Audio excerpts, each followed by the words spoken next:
أم خلقوا من غير شيء أم هم الخالقون أم خلقوا السماوات والأرض بل لا يوقنون نحمده ونصلي على رسوله الكريم اما بعد فاعوذ باللہ من الشیطان الرجیم بسم اللہ الرحمن الرحیم السلام علیکم ورحمۃ اللہ وبرکاتہ۔ ناظرین، آج ہم مغرب کے الحاد پر تھوڑی بات کریں گے پروگرام اے از فار اللہ ناٹ ایتھیزم میں۔ مغرب میں جو چرچ کا کردار رہا وہ کرپشن اور مظالم کا کردار تھا، جس کی وجہ سے رینیسانس کی موومنٹ اٹھی اور آرٹ کے ذریعے ریئلزم کا اظہار ہوا، جس کا معنی ہے کہ موجود حقیقت ہی حرف آخر ہے۔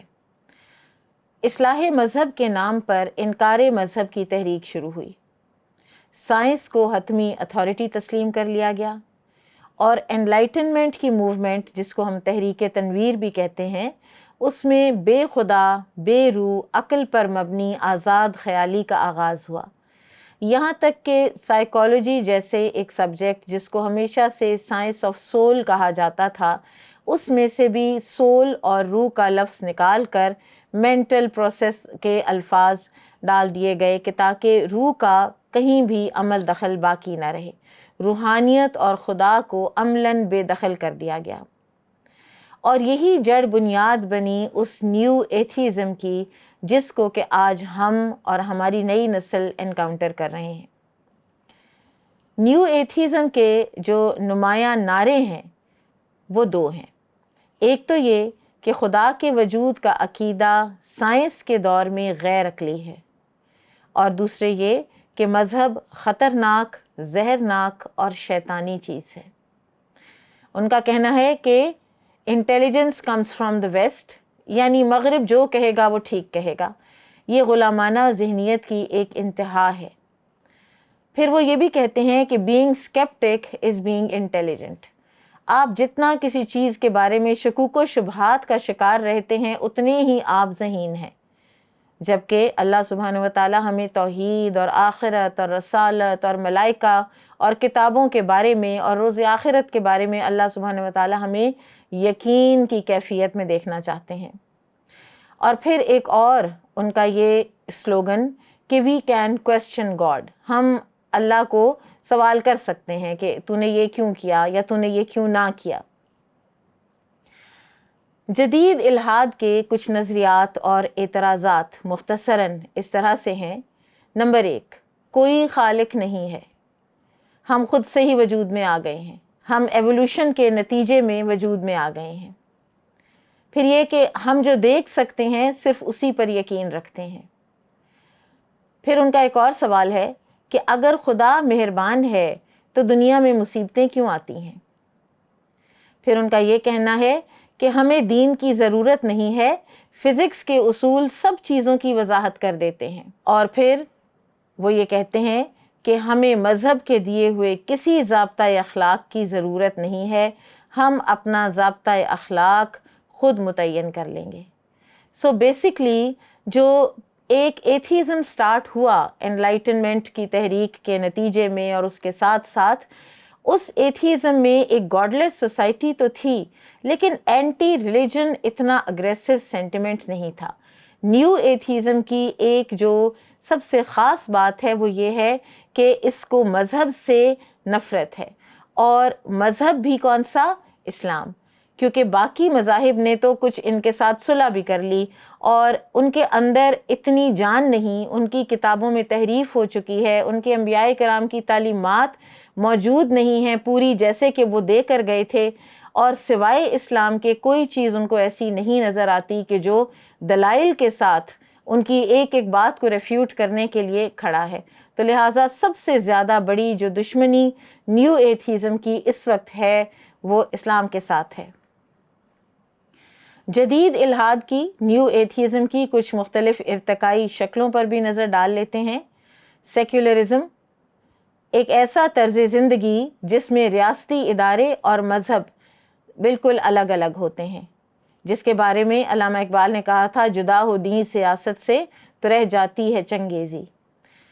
پھر اسی طرح سے سیکولرزم کا ہی یہ بھی ماننا ہے کہ کسی مذہب کو دوسرے مذہب پر فوقیت حاصل نہیں ہے۔ لبرلزم یہ اس سیاسی فلسفے کا نام ہے جو شخصی آزادی، جمہوری نظام حکومت اور آزادی تجارت کا پرچار کرتا ہے، یعنی کہ ہم پر کوئی دین لاگو نہ کرو اور ہمیں ہماری مرضی سے زندگی گزارنے دی جائے۔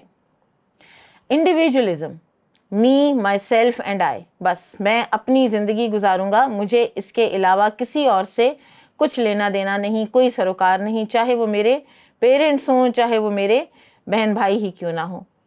یہ ایک ایسا سماجی نظریہ ہے جو اجتماعی یا ریاستی کنٹرول کے بجائے افراد کے لیے عمل کی آزادی کا حامی ہے۔ ہیومنزم آج کل سب سے زیادہ جس کا نعرہ ہے وہ ہیومنزم ہے، اور وہ یہ ہے کہ صرف ایک اچھا انسان بننے کی ضرورت ہے، چاہے وہ کوالٹیز آپ کو کسی ہندو فلاسفر سے یا کسی ہندو سادھو سے مل رہی ہیں یا کسی بدھسٹ سے مل رہی ہیں، یا آپ کو وہ کسی کافر سے مل رہی ہیں یا کسی مسلمان سے مل رہی ہیں، it doesn't matter, you just have to be a good human. اور ریلیجنس تو سارے ہی اچھے ہوتے ہیں، کسی ریلیجن میں ایک میں پڑھنے کی ضرورت نہیں ہے۔ پوسٹ ماڈرنزم نے سابقہ تمام نظریات کا انکار بھی کیا اور متبادل کوئی نظریہ دیا بھی نہیں۔ اسکرین پر آپ ایک پوسٹ ماڈرنزم کی ایک مزاحیہ نمائندگی دیکھ سکتے ہیں کہ پری ماڈرن جو ایک دور تھا اس میں تو کہا جاتا تھا because God put it there and that's the way it's always been, اگر اللہ نے ایک جگہ پہ ایک چیز کو رکھا ہے اور ہمیشہ سے وہ ایسے ہی ہے تو بس پھر وہ ایسے ہی رہنی چاہیے، ہمارا یہ عقیدہ ہے، ہم مانتے ہیں۔ پھر ماڈرنزم آیا تو انہوں نے کہا onwards and upwards with inevitable progress, ہم آگے بڑھیں گے اور ہم پروگریس کریں گے اور مذہب کو ہم چھوڑ دیں گے۔ پھر پوسٹ ماڈرنزم آیا تو بالکل ہر چیز جبرش ہو گئی، ان کو خود بھی نہیں پتا کہ وہ کہنا کیا چاہتے ہیں یا وہ کس ڈائریکشن میں جاتے ہیں۔ بہرحال پوسٹ ماڈرنزم میں اہم تبدیلی جو آئی، مغرب میں مذہب کے اعتبار کا مکمل خاتمہ اور یہودیت اور عیسائیت کی الحاد سے صلح ہو گئی۔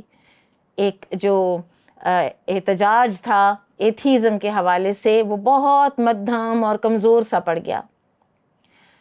جدید مغرب کے جو جدید ملحدین ہیں جنہوں نے بہت زیادہ مسلمان بچوں کو بھی افیکٹ کیا ہے، اور ناظرین یہ ہمارے علم میں ہونی چاہیے بات کہ ان میں سے کچھ تو ایسے ہیں کہ جن کی کتابوں کو اردو میں ٹرانسلیٹ کر کے اپلوڈ کیا جاتا ہے نیٹ پر، اور وہاں سے ہمارے بچے ان کی کتابیں پڑھ کے اور اس سے افیکٹ ہو کے، چاہے اردو میں پڑھیں چاہے انگلش میں پڑھیں، اس سے افیکٹ ہو کے تو اپنے آپ کو ایتھیسٹ بناتے چلے جا رہے ہیں۔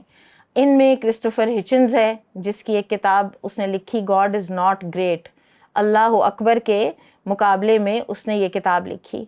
پھر ایک ہے Daniel Dennett, breaking the spell, religion as a natural phenomena, Sam Harris, the end of faith, اور سب سے زیادہ جس سے ہمارے نوجوان نسل آج افیکٹ ہو رہی ہے وہ رچرڈ ڈاکنز ہے، اور اس کی سب سے جو مشہور کتاب ہے دا گاڈ ڈیلوژن، اور ایک اور کتاب ہے دا بلائنڈ واچ میکر۔